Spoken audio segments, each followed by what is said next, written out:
Hello and welcome to the Lisa Lash's School of Music YouTube channel. My name is Curtis and today we're going to be looking at how to deconstruct loops, drum loops, and kind of make them your own, and just how to take influence off of other people's drum loops and kind of make your own from them. Here's the loop that we're going to be making. So as you can hear, it's like a hip hop sort of trappy beat. I'm just going to show you how I would deconstruct it. I've also got like a high end, just the top loop, and then I've also got literally just the hats. So you're going to see every deconstruction process of the whole loop. So we're just going to turn off every channel except the main loop, and right now we're just going to focus on the kicks.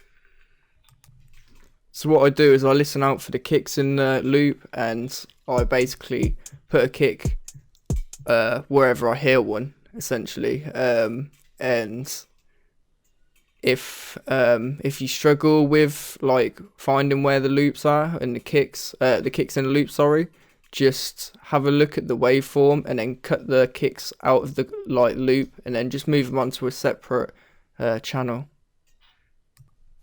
After this, you can line up your kick samples with the kick samples from the loop.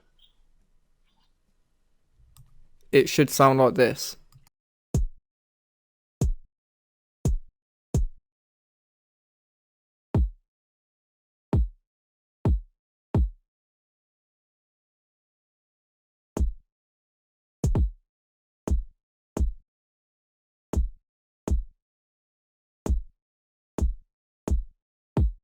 Now we're going to focus on the hi-hats. If it made it easier on the last step by cutting the kicks out, you can do the exact same thing by cutting the hi-hats out and lining them up with your own.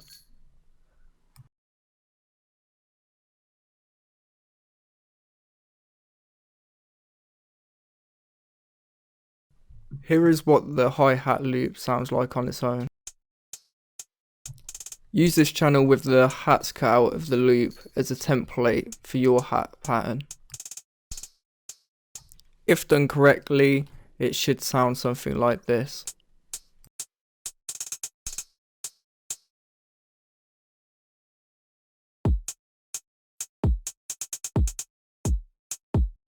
In the mix there are these like claps and snares. That's what we're going to work on adding next.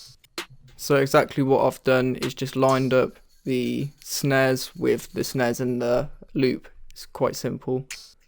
And I've also lined up the claps with these like snappy samples. If done correctly, it should sound like this.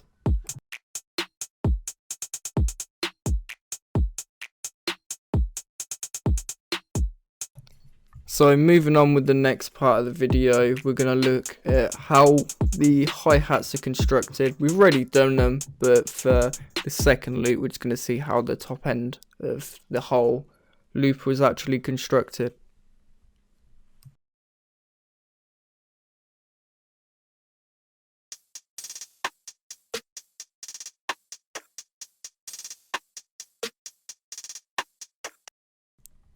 So this loop is exactly the same as the one that we had before, it just don't have no kicks in there.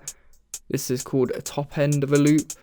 You'd put this over the top of like a bass line,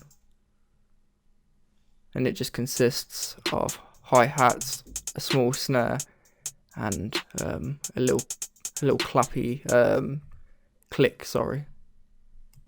Just to make this a slightly different little loop, I added some little more snap samples right to the end of the last little bit of the loop, and they're just literally like this. This last little section is just looking at the hi-hats, and if you've done everything correctly before, which I should imagine you have, you should know what the hi-hats are looking like now.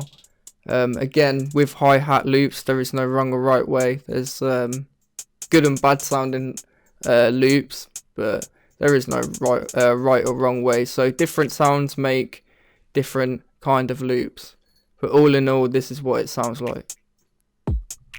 Thank you so much for watching, and please subscribe to Lisa Lash's YouTube channel, and we'll be back again very soon. Thank you.